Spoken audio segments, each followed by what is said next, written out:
All right, we're live. Hello, dear star shines. Welcome, welcome, welcome to today's lunchtime chats. For those of you who are new, my name is Christina and I'm an acceleration expert. And we are here to talk about those topics and issues that are significant for us starseeds, way showers, and new paradigm visionaries. We have capabilities and perceptions that are not embraced by our larger human family. Therefore, our perspectives are extremely unique to our particular demographic of humans. So I am here to give, to the best of my ability, a liberated perspective to these challenges that we are facing during these times of transition, these times of chaotic change. So welcome, welcome, welcome. Hello, dear sister Joanne. So glad you're here, darling. And hello, Carol. Welcome, welcome, welcome.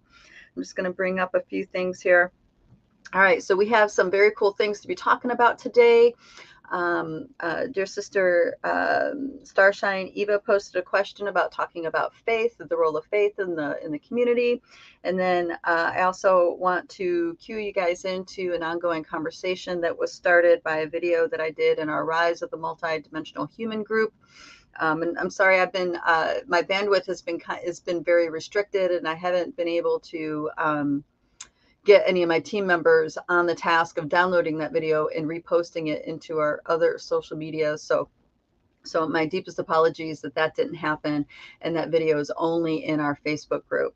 So, but this is a very, very important piece got flushed out that I want to talk about with you guys, and that is disempowerment. The disempowerment triangle and how we get put into it. I want to talk about it in a completely different way because I've been talking about the disempowerment triangle in several of the videos the past few months, and I have a different angle that I want to take with that for you guys to help frame it up a little bit better. And this is really a bridge. This understanding is a bridge to take us from old paradigm conditioning, understandings, realities into the new paradigm. And guys, let me know if this is helpful for those of you who feel like you are stuck in that victim triangle, victim or / disempowerment triangle. Okay. For those of you who want to participate and contribute into the development of the things we talk about within the chats, I encourage you to check us out on social media. We have our Rise of the Multidimensional Human group on Facebook, if you're still doing Facebook these days. We also have a Telegram group that's really great, wonderful humans in that group called Multidimensional Human. And when Beverly gets here, I'll ask her to post a link in the comments, in these live comments, so you guys can have easy access into that. And of course, we're also on YouTube, Light Body Academy, and Instagram, which is what was a multi-dimensional accelerator in Instagram. So let's dive into it. I have to pull up this note here so I can read it off to you guys. Now, this piece about faith is tied into all this. So, dear sister Starshine, you that posted that question, that posted that question. That question is going to get answered as I weave in through this particular piece with the disempowerment. All right, all right. Now, hold on, there's some chats, and I'm covering up the chats, and I don't want to do that. Yeah, thank you, Carol. Yeah, as far as I know, Beverly will be here. We'll see when she jumps in. I'll ask her. All right. So for those of you that didn't catch the video, I posted a short live feed in that multidimensional human group talking about this crisis of faith that humanity is coming to. It's a deep crisis that each of us are approaching and going through in our own style, in our own ways, in ways that are very unique to us and our particular perspective and situation. So for those of us who are in the light worker world that have been doing our work over several decades, I equate this crisis point similar to when we stick our finger in the spiritual lightning socket. We stick our finger in the spiritual lightning socket. What happens? We get zapped with very intense spiritual truth from within us, and it pretty much tweaks our whole system, tweaks and when we come back home from those experiences, our entire life comes crashing and burning. And pretty much it's like a purification process. It's like setting straight all the things that are not in alignment with the truth of who we are. And those of us who have been, following the, been in the awakening and paying attention to what's going on, we're realizing that we, as a race, as a species, have no idea who we really are, because we're getting lied to from the moment that we come into this world. And then those lies get also pre-programmed into our body via ancestral inheritance of things. So humanity in a lot of ways is lost. And there are soul groups that are coming here, that have been coming here, that have a strong drive to awaken, and therefore they start their journey of awakening. And that could start off looking like a spiritual journey. It's not always like that, though. It's not always like that. Awakening can happen in many, many forms. I imagine a lot of the people here, it is a lifelong journey, and it probably did start off spiritual, but it doesn't always need to be there. It's a quest for truth. Okay, and what that means is different for everybody depending on your frequency, on your energy. Okay, so this crisis of faith feels very similarly to what happens when you stick your finger in the spiritual lightning socket. Those of us in the light worker world or / healing spiritual world, we have tools to help us cope with processing these frequencies, help supporting us through the journey of these crisis moments. The larger humanity as a whole may not have these tools, may not have the techniques, may not have the skills. So therefore, it's a meltdown. It's a much more intense kind of awakening. But the bottom line is, all of us, whether you have the tools or not, are reaching this place, this rock bottom place of realizing that no one's going to save you. No one can save you. There's nothing more than you want someone to save you, hit the clarity button for you or whatever, and nobody's coming. Nobody's coming to save you. It doesn't mean you're not going to have help, but it means no one's going to come and save you. There's this core place you reach inside of yourself where you're so cracked open and you're so completely surrendered, then that's where your spirit rises. Your incorruptible, impeccable, radiant self rises from that moment.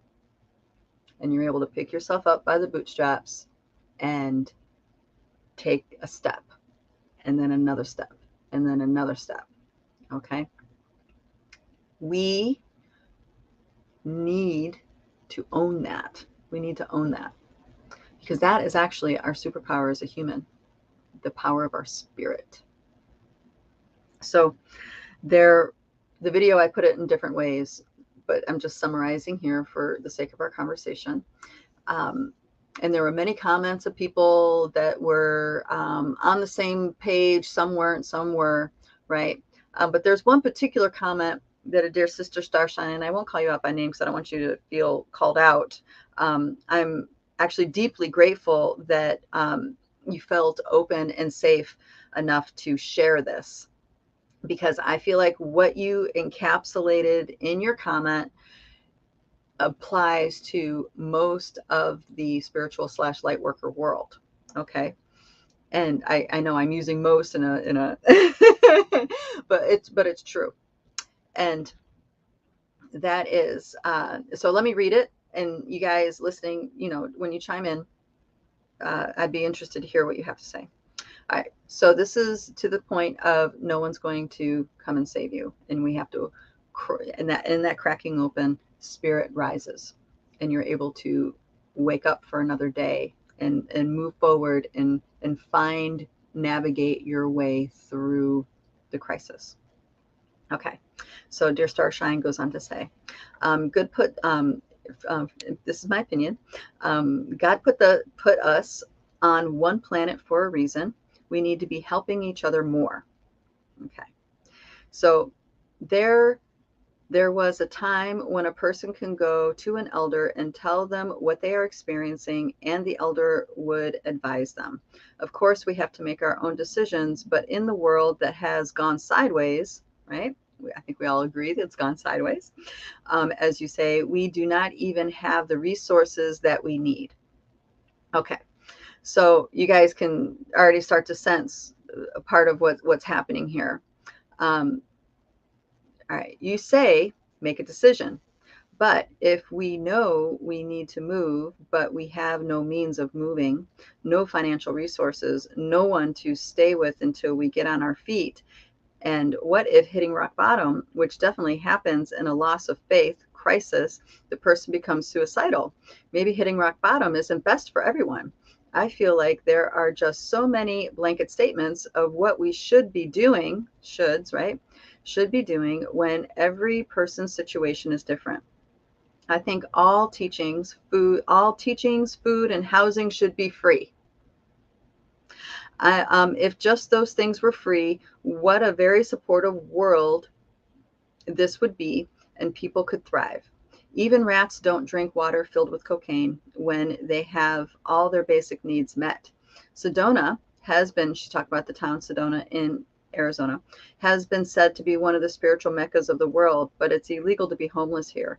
If a place like Sedona is not helping people in need, then we are all pretty much screwed.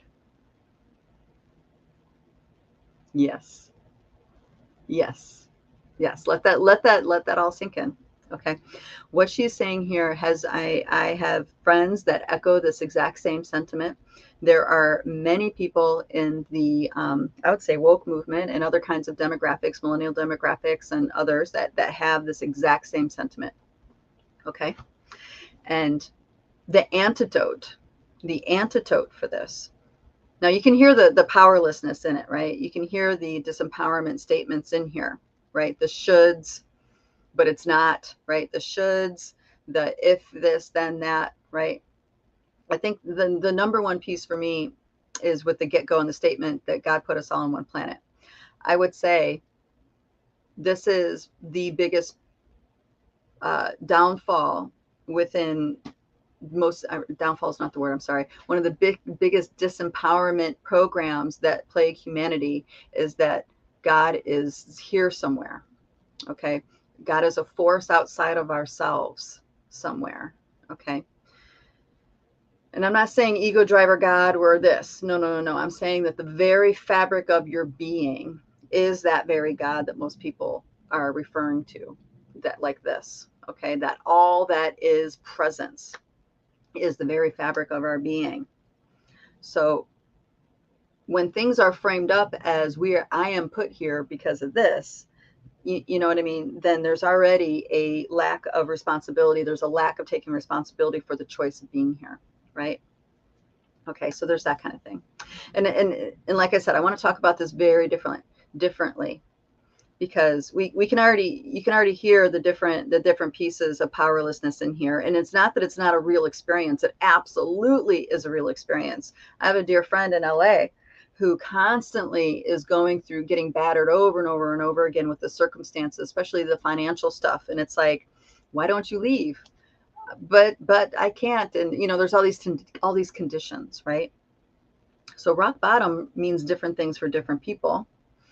Yes, it could be being absolutely destitute and have nothing, but even in those situations, there's something to arise from that if the person can see it, if the person can be available for it. And yeah, people do become suicidal, and people are checking out. I have to acknowledge that, because that's absolutely true. Some of them are overdosing. Some of them are jumping right off, just actually jumping off the cliff. Some of them are, they're doing what they're doing. Okay. Those are ones that see no other option. And that's what's happening for them. Is this our life path? Is this our purpose? I would agree with the statement that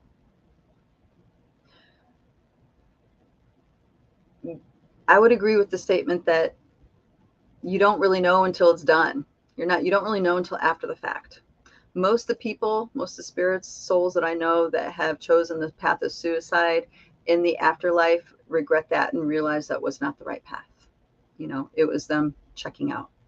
And all of us, in my experience with the soul's journey, all of us have outs. All of us have checkpoints where we can check out. And it could be by our own hand, but it could be accidents, it could be illness, whatever. We all have these checkout points.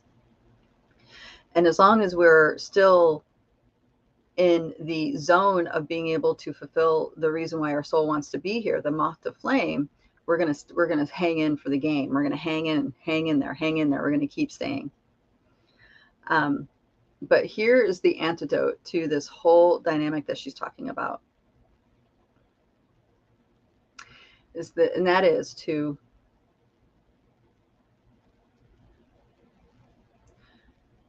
as soon as we get are affected negatively or some kind of yucky feeling about what should be versus what actually is, that is our sign that we bought into a lie. We bought into a lie, or we are buying into a lie.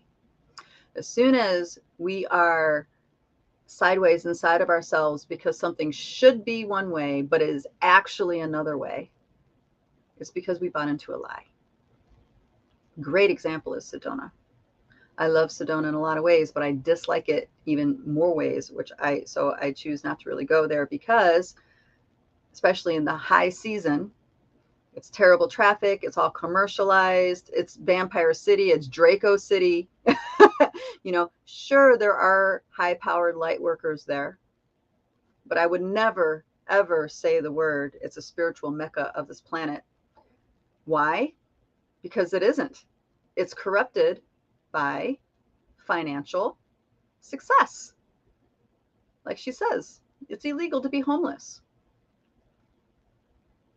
It's illegal to go off the trails in certain places. You get tickets. You have to pay to sit someplace. Everything is about the dollar. Everything is about money. Okay.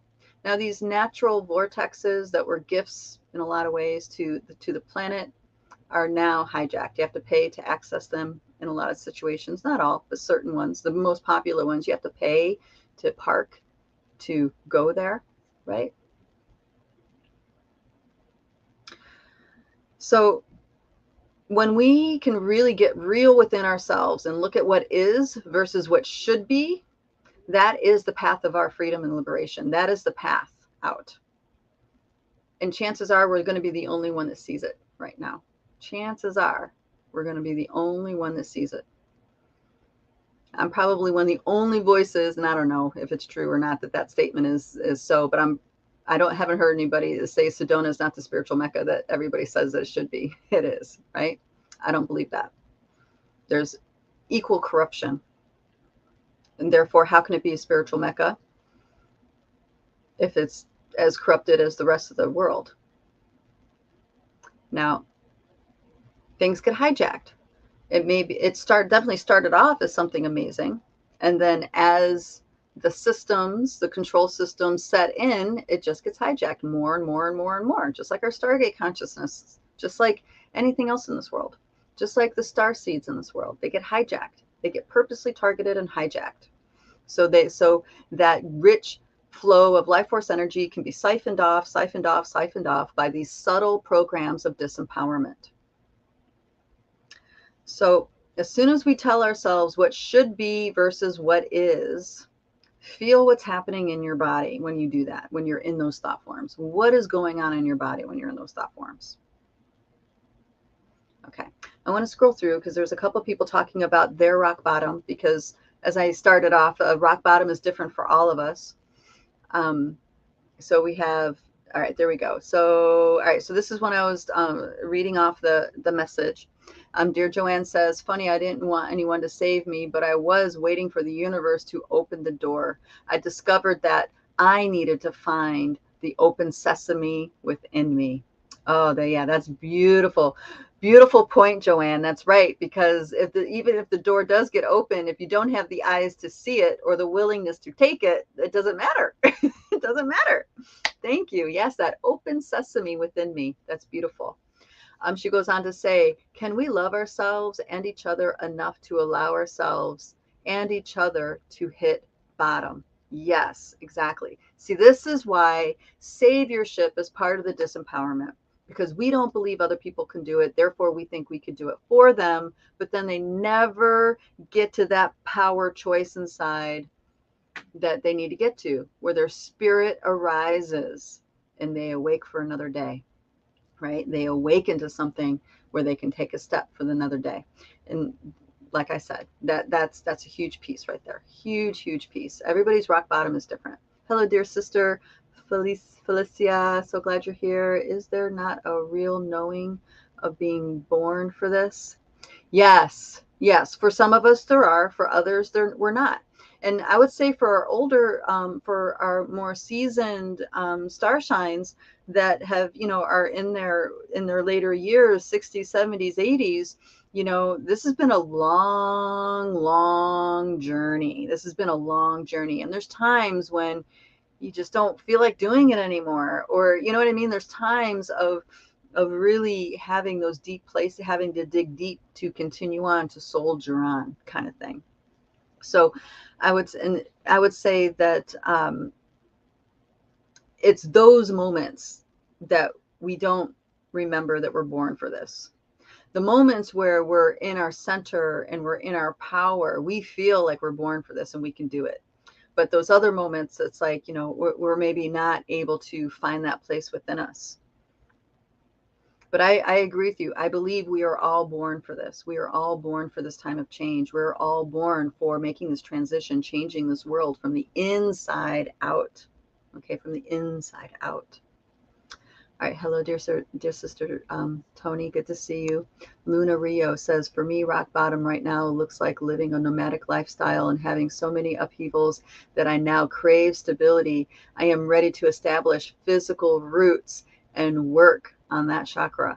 Wow, Luna. Yeah. Look at that. Awesome. That's awesome. Yes, because now you're in a place where you can get clarity on what you really want and what you're willing to commit to. That's huge. That is huge, especially for a star shine. That's huge, because I'll say indigo starseed, because we are often so bombarded with things, and we're sideways inside of ourselves a lot, that we have no choice but to learn through aversion. We learn by realizing what we don't want, right, over and over and over again.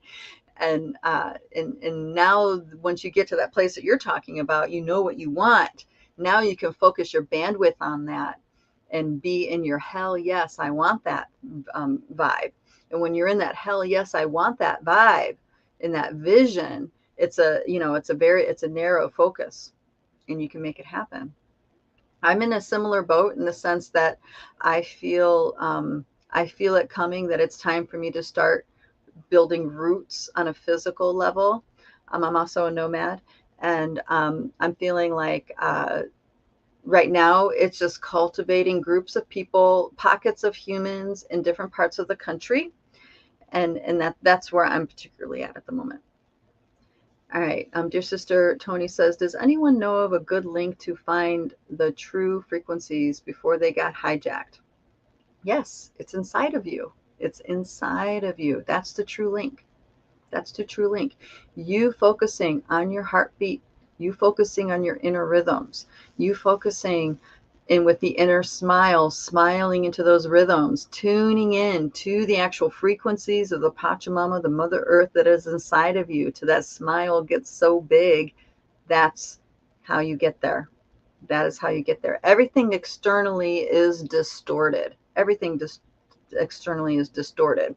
So we need to unplug from referencing externally and strengthen the inner eye, because this is where we'll find that clarity. This is where we'll find the cleanness, because there is an aspect of us that is completely connected with all that is incorruptible, absolutely incorruptible.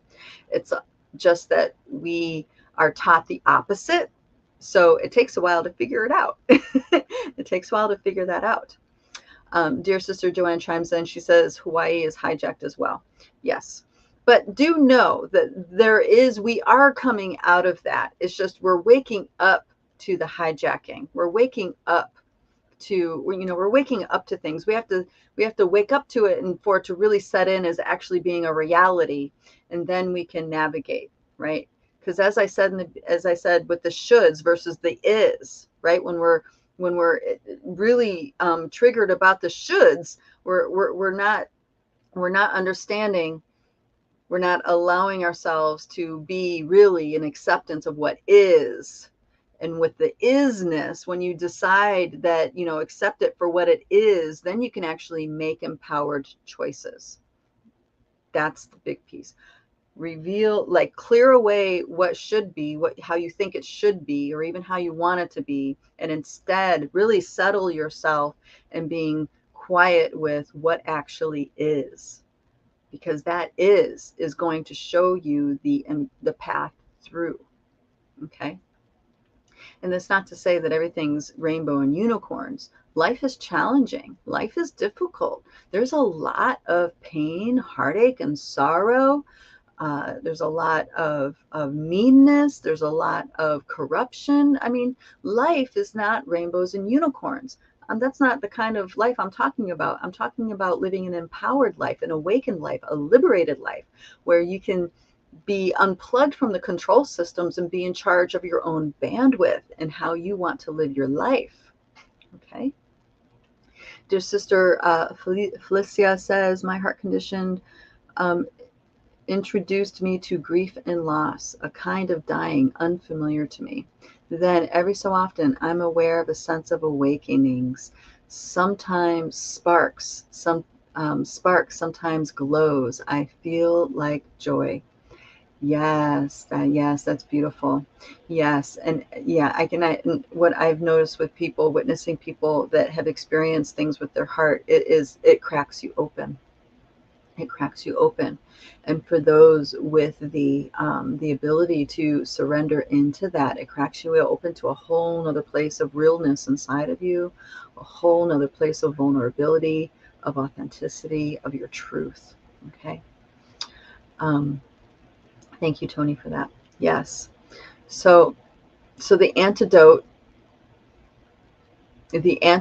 to this coming into this disempowerment piece is letting go of the shoulds and getting into what is. And once you reach that rock bottom with what is, I mean, your mind is going to fight you.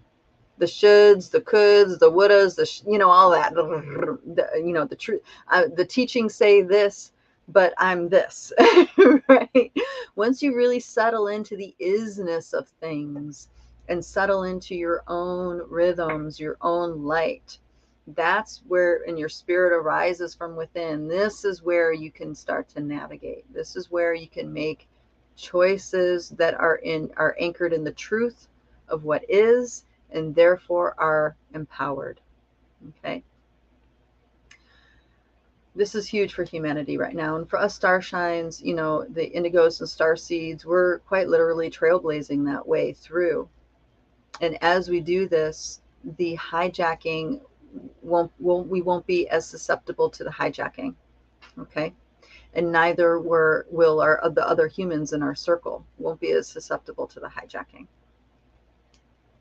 The whole point of the hijacking is for us to buy into it, and when I say buy into it, it doesn't mean, in some ways we support it, but really by us resisting and fighting it, that's also us buying into it.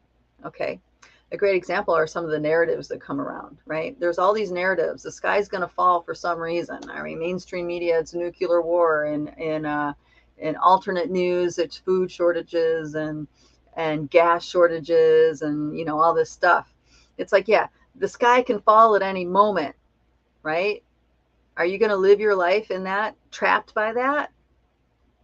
No, because that's not what is right now. What is right now is what's in front of you. What's in front of you, your tasks for the day. How do you want to dedicate your tasks for the day? How do you want to spend your time today? Okay. So, all right, check outside. Okay, the sky hasn't fallen yet. Diesel's still happening.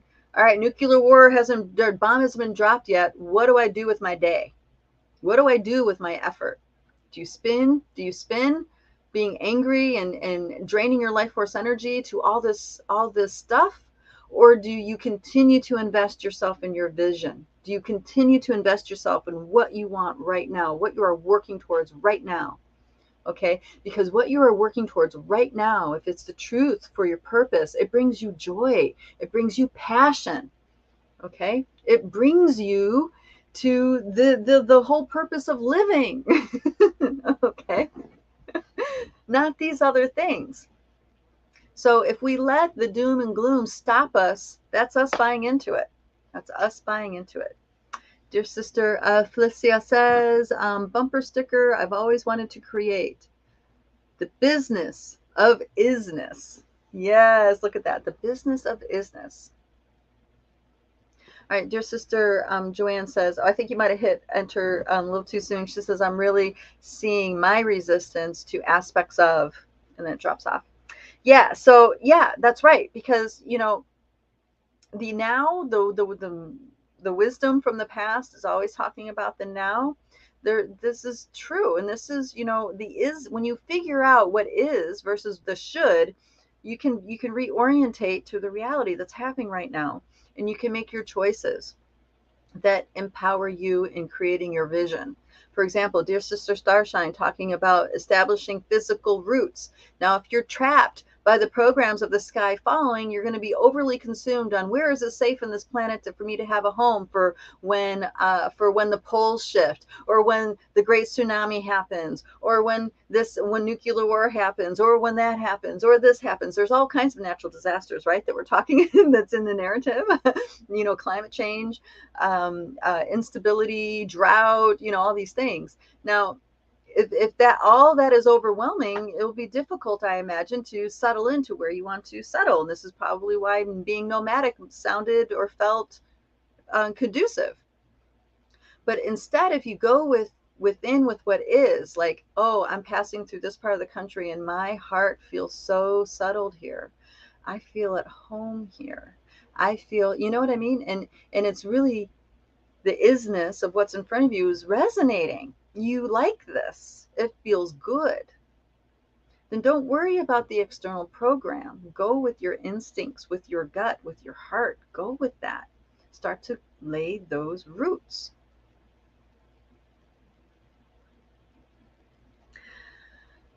There's a teaching that my the elders that I studied with would talk about. And they talk about reality as a great dream. Not in that it's irrelevant because it's a dream. No, no, no, no. Is that we have as much freedom to create and choose. And we have as much flexibility. The universe is as malleable as a dream. Okay? This is why they use dream terminology when talking about this reality.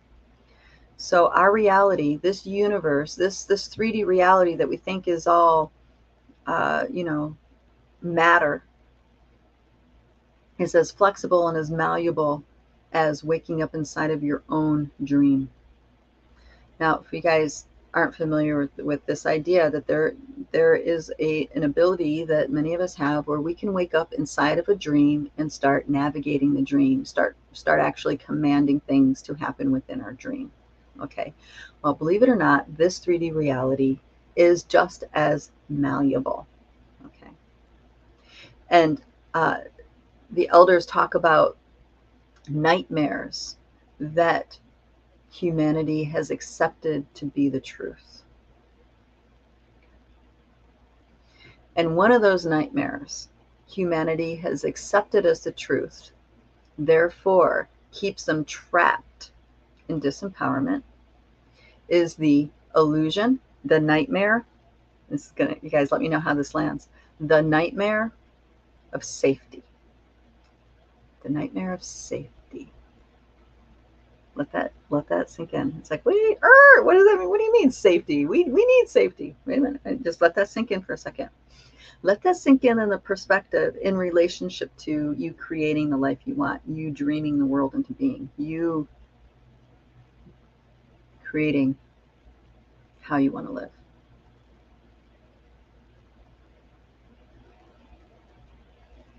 Okay, just let that sink in, this idea. And the lesson in recognizing safety as being a nightmare is this. If we are, number one, is safety is an illusion. Safety is an illusion. It's a should, okay? And the reason why it's an illusion, and those of you who experience major life changes in a split second know exactly what I'm talking about. It's an illusion because everything can come crashing down in a split second. Split second. A car accident, a death, a discovery, a realization. Okay? All of the things that we have in our life that tell us that we're safe are illusions because they all can become crumbling down in a single moment. And it's not that you don't appreciate it, appreciate your home, appreciate your relationships. No, no, no. Be very grateful for those relationships. Be grateful for those stable things in your life. Absolutely. The more you stay grateful for them, have gratitude for them, the more harmonious you are with them. Okay? Here's the thing. The reason why it's a nightmare is because we start making choices to hold on to safety, hold on to it like a life jacket, grip it, control it, aka making choices out of fear of losing safety. Okay? When we make choices out of the fear of losing safety, we are stepping into the disempowerment. Okay? We are stepping into, we're saying yes to living the nightmare. To be trapped by the sense of safety. That's the nightmare. When we are grateful for all that is supportive of us, when we are grateful for all of these systems around us, relationships around us, that's different. That's being in reciprocity with what is around you. Okay? And you're not trapped in having to make decisions that maintain control of those supports. No, no, no, no. It's your gratitude that keeps you in harmony with these supports. And as the deep wisdom of Jaguar comes forward, with every beginning comes an end, and with every end is a beginning, as different parts of our support expire in its life, expire in its relevancy, because we're not gripping, we can allow it to fall away, and in that something else emerge. Why? Because we are in the flow of harmony. We are in harmony within ourselves and with our environment. We are in harmony with the great dream. We are dreaming again. We're not living the nightmare of having to hold on to that lifeline of safety, which also translates into our spirit is the one in charge of our life, not our ego driver. The needs of our ego driver is not what rules us. The needs of our ego driver is not what dictates our decisions. Okay. All right, I'm going to go on to read some of these comments here. All right, so dear Sister Felicia says, the earth must have a great deal to add to power of landing. Wellness is illness, is isness. The power of landing well in isness. Yes. Okay. Yeah, I think I understand what you mean. Yes. The way I talk about this is that we are all unfolding ourselves within the dream of the mother, the isness. She brings us, she's holding us in the envelope of her dream. What she desires for us. All right. Dear Sister Joanne says, why we have been taught to believe that dreams are not real, but a waste of time and energy, that dreamers are foolish folk who contribute nothing to reality. Yes, I know. I know. Exactly. Exactly. Well, without the dreamers, we would not have new discoveries. We would not have new directions. It's very true. Finding more safety while walking across a lake of cracking ice, paying attention. Isn't that the lure of assurance companies, just in case safety eludes you? Yes, yes, yes, yes. No, I mean, all right, so there's prudent planning, of course, but have that rule your life. That's where we get boxed in by the need to maintain our safety. That's where we get boxed in.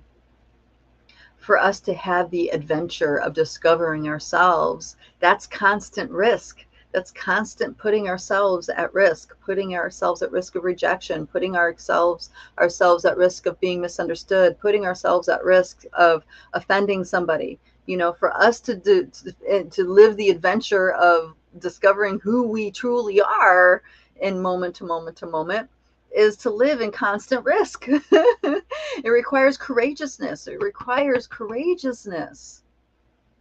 The thrill, the love, the passion. And as we do this, we help other people live and, step into their courageousness and discover who they are. Because who we are is not who we think we are. That's a big one. We think we are this, and therefore we reject what is because it's a challenge to who we think we are.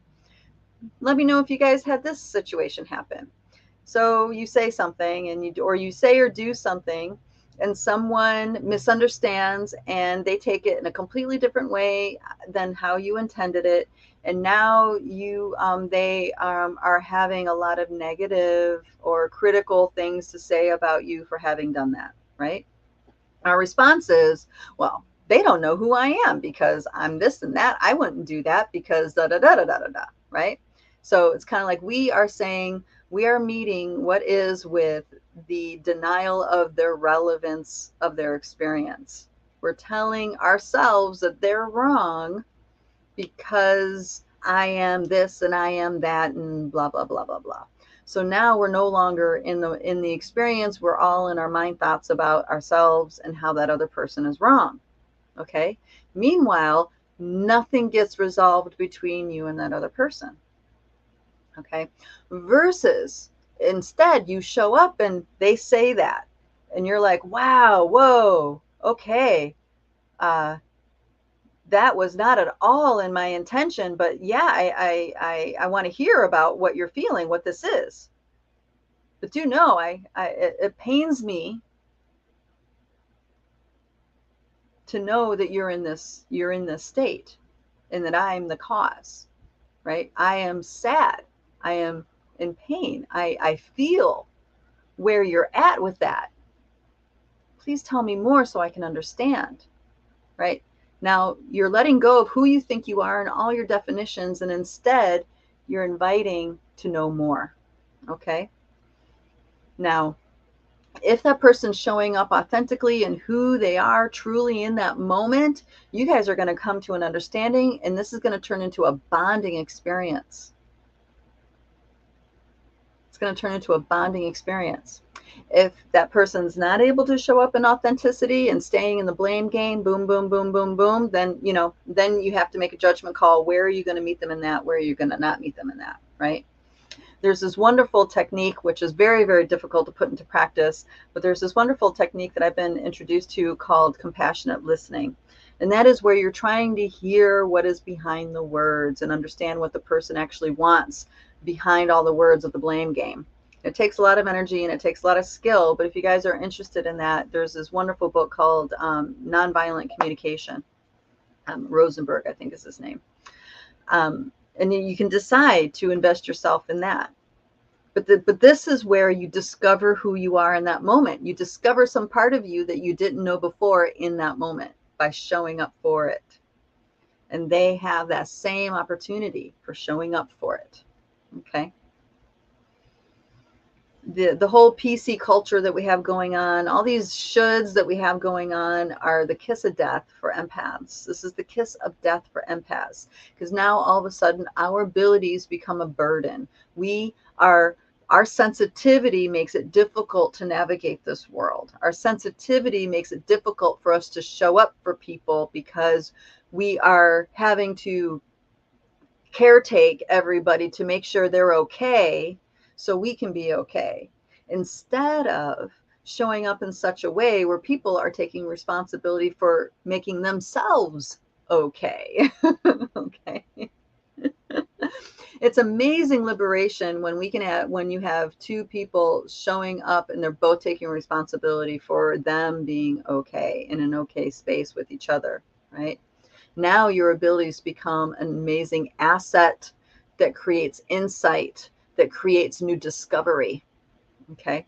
That's really where our skills shine. They become superpowers when we're able to share things in such a way with people who are ready for it, in such a way that creates new levels of awareness that weren't there before. Huge. What a gift that is. You know, people go to tarot cards and divination sessions over and over and over again because they want to find out what they want to find out what they don't know. What's coming that I'm not aware of? What's happening that I don't see? What is it that I don't know that I don't know? But really, all that can be discovered with a very open, vulnerable conversation with another empath. So simple and very satisfying, I might add. It's a very, very satisfying connection, human connection exchange on that level. I love it. I love it when that happens. And when I have those moments with humans in my travels, those conversations stick with me for a while. It's like I feel inspired to continue being in the way that I am, you know? All right, just Sister Felicia says, I think it is duality that makes it so hard to navigate the this and that of every freaking thing. Yeah, yeah, that's right. So how do we pull ourselves out of the duality, out of the polarity, right? Get out of the space of being right or wrong. Get out of the space of you feeling right or wrong. Get out of the space of the other person being right or wrong. So that example that I'm giving, so we withdraw being engaged because we're making ourselves right and the other person wrong, and that person's making themselves right and us wrong. So therefore, if neither one of us are willing to get out of that game, no real connection can happen, right? But if one person and or both people step out of that game and say, okay, your feelings and what's happening for you is absolutely really happening to you. It's really happening for you, and I care that it's really happening for you.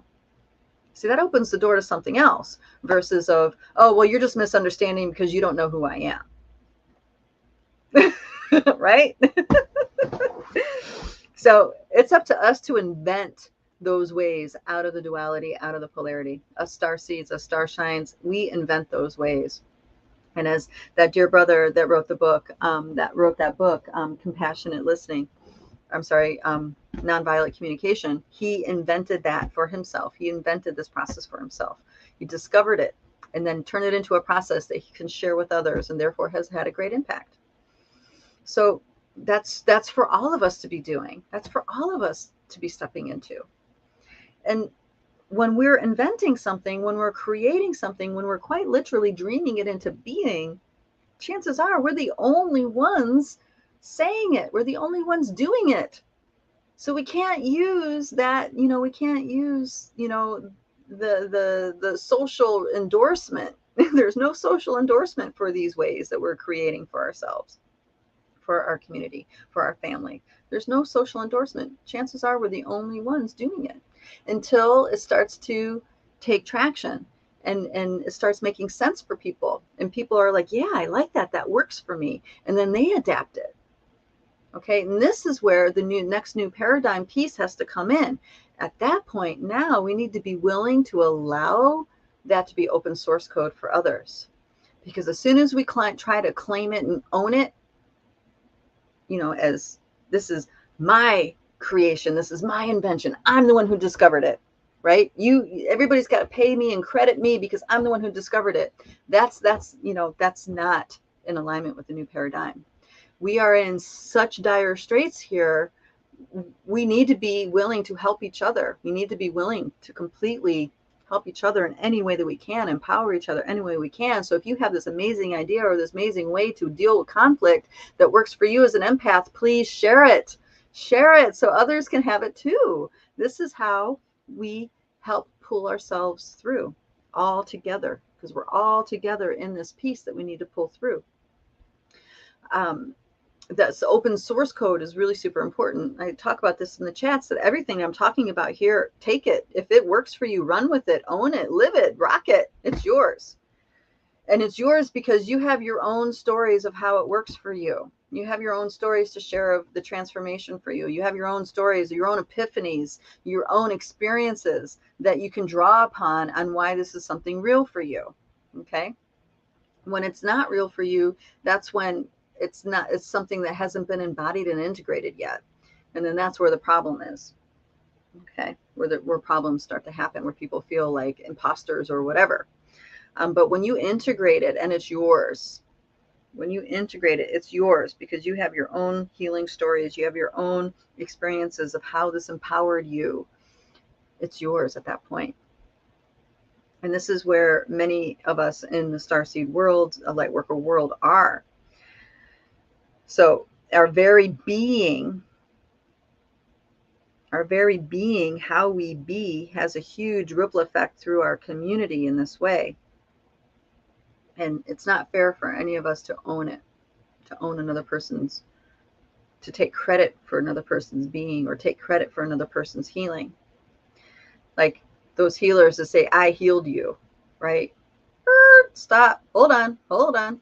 Yes, you had a role. Yes, you helped facilitate, but the healing happened because the person said yes inside of themselves to receiving the healing directly from spirit. It's between them and spirit. You as a healer were the gateway to it. Okay. You were the conduit for it. You were the space holder for it. You yourself did not do that healing. You simply set the stage, held the space, and was the conduit. So anybody to claim more than that for you, right? That's disempowering you. Because now all of a sudden you're in this attitude of, oh, I have to have a healer in order to heal, right? Dear Sister Beverly, you're here. Thank you. Darling, can you post in these live chats the link to accessing our multidimensional human Telegram group? If you can do that, that's in the important links on our Trello board. I mentioned that in the beginning and I wasn't sure if you were here. Mm-hmm. Oh, look, is that, I'm not sure what that means, dearly. So, right. So this crisis of faith, how we navigate is to really get clear within ourselves. What are the shoulds? What are the should-haves that we're buying into? What are the shoulds we're buying into? Because if we're taking action and making choices with the shoulds and not what actually is, those choices aren't going to have any power to them. They're not really going to pull us out, bring us and having stepped forward out of those situations. We really need to get clear our lenses so we can see what is, not what should, what is, not how we want it, but what is. And when we really get those places of accepting what is, then we can start navigating with choices that have power behind them. Okay. The trick is not to wait for recognition. Yeah. Yes, that's it. That's a little, yeah, there's a lot in that.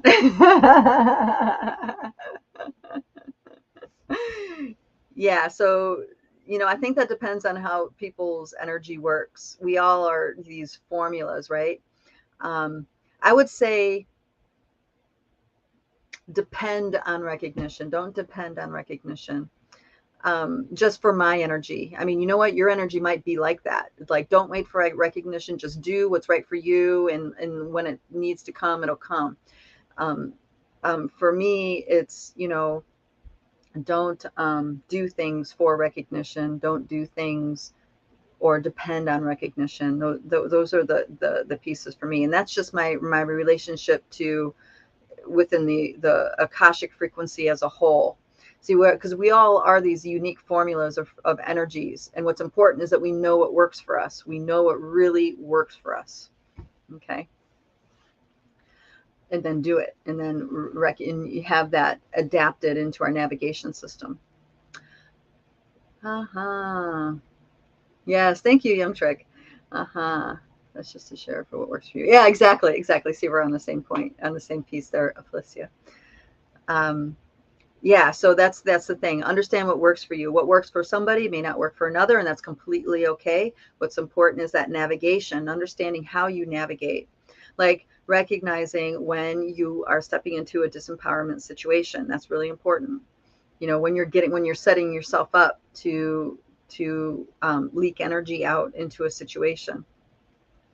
We're trained to set ourselves up in those situations. That's the entire PC culture, you know, is setting ourselves up for disempowerment. So and therefore what happens is that people who are very authentic and speak their truth unapologetically end up getting, you know, demonized and turned into mean, evil people you know, but really they're just being real. And they're actually living a life that is meaningful for them. They're living their truth. And therefore, they wake up every day motivated to show up.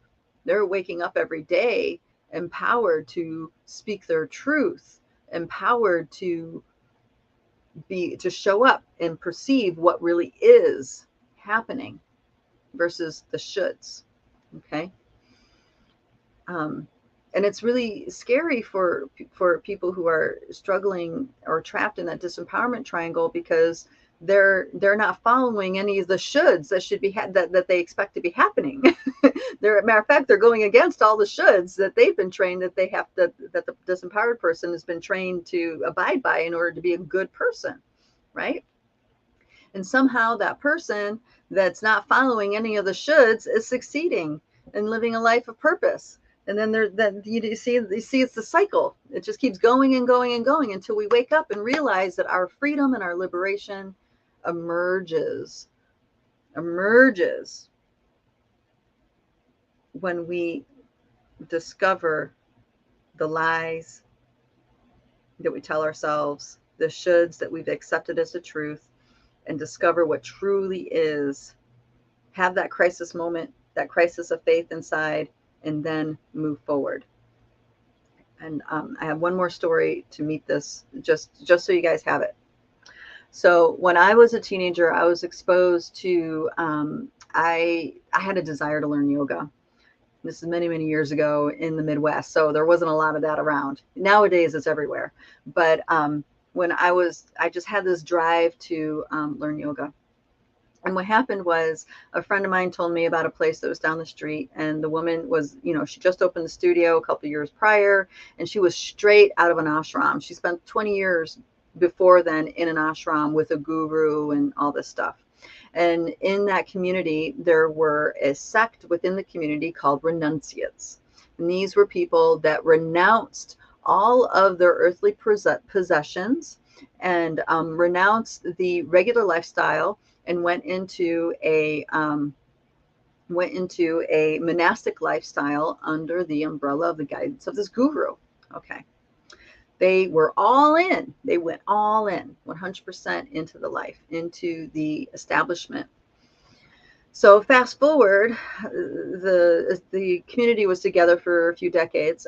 Fast forward a few decades, it gets revealed that the guru was having, all right, so the renunciates, you were expected to be celibate. You're expected to be in a certain, you know, monastic kind of lifestyle. And then it was revealed that the guru was having sex with students. Talk about a crisis of faith, right? Major crisis of faith. And this is what I'm talking about here.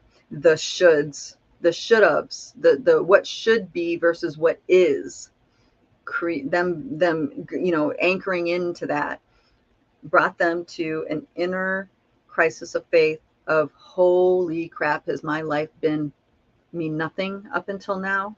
Has my dedication been misplaced up until now? Right? And the thing is, this guru really did have skills. He really did levitate. He really did glow. He really did was activated inside of his being. Okay. It's just the should in there wasn't what is. That's the only thing that changed. He was still, and to this day, still a powerful awakened being. You see what I mean? So yes, there's power over dynamics that need to get healed in there. There's all abuse of power, all that stuff needs to get healed in there. But I'm talking about for those monastics, they got taken, rocked to their core with this. They got rocked to their core with this. Did they still benefit from their spiritual practices that they've been doing up until that moment? Yes, they did. It's just the should of the guru, so to speak, was a lie. It was a lie. That was not a lifestyle he could live while he was getting activated in the way that he was getting activated. And he too was buying into his own shoulds, and then, of course, got caught being incongruent. You know, his impeccability, he was no longer being impeccable because he was hiding the fact that these interactions were happening from not just his wife, but everybody in the community. Okay. Versus if he was open, saying, hey, this is happening, then, you know, something else could have happened out of that situation. But the shoulds took over, and the lie kept going. And eventually it comes to a head and explodes. And this is really, really, really huge for us all to recognize. The shoulds is the kiss of death when it comes to our progress and our growth in our inner compass. Okay. And at that time, I learned, I met that guru later on, a couple years into the practice, and I realized I am not a guru person. Yes, he's amazing. I've had some of my deepest meditations on the planet with him. I mean, in my life with him, but I am not a guru person. That's what I definitely realized. But it's because I've already lived those paths, already awoken through those paths. I had to awaken in the new paradigm. I had to find the path that was right for me, which means all of how it looked in the past for everybody else, the shoulds, didn't work for me. It didn't work for me. I had to trailblaze my own way into it. That was the only way that it was real for me. That was the only way that I truly wielded my own power. You know, to this day, I encourage everybody, especially in the academy, your own unique isness here, how it works for you and how it doesn't work for you. And I encourage certain skills to be built, and I share techniques to build those skills.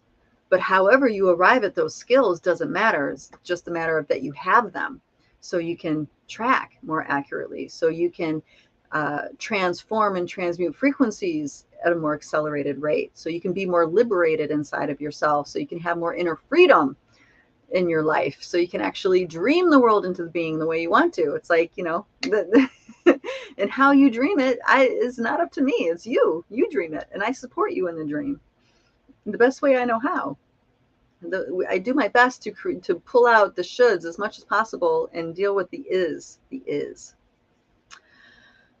All right. Thank you. All right, dear, I'll close with this last comment by dear brother, young trick named Jim. Sounds like this was a good discussion, exciting to listen to. Popped in too late. It's all right, don't worry about it. Yes, Telegram. Beverly, please, if you can post that in the live chats, that'd be thankful. I'd be very grateful for that. All right, darlings, I'm going to go ahead and check out. If you guys are interested in stepping into your own path of liberation and inner freedom, and working in the ways of these new paradigm accelerated energy medicine ways, I encourage you to check out our core curriculum. This is for the empowered empath work on our website. It's lightbodyacademy.com, and that is the core curriculum. This is where we share techniques to help you build the skills of walking the world as an empowered empath, really getting a grip on your empathic abilities, so your sensitivities shift from being a burden into being the greatest gift that you are excited to bring to the world. So I encourage you guys to check that out. And then we also have the Dreamtime Healing Project that is available too. So for those of you who are really skilled dreamers, this is something that might be interesting for you. So that's lifebodyacademy.com. Thank you guys, for being here. We'll see you next time. Bye-bye.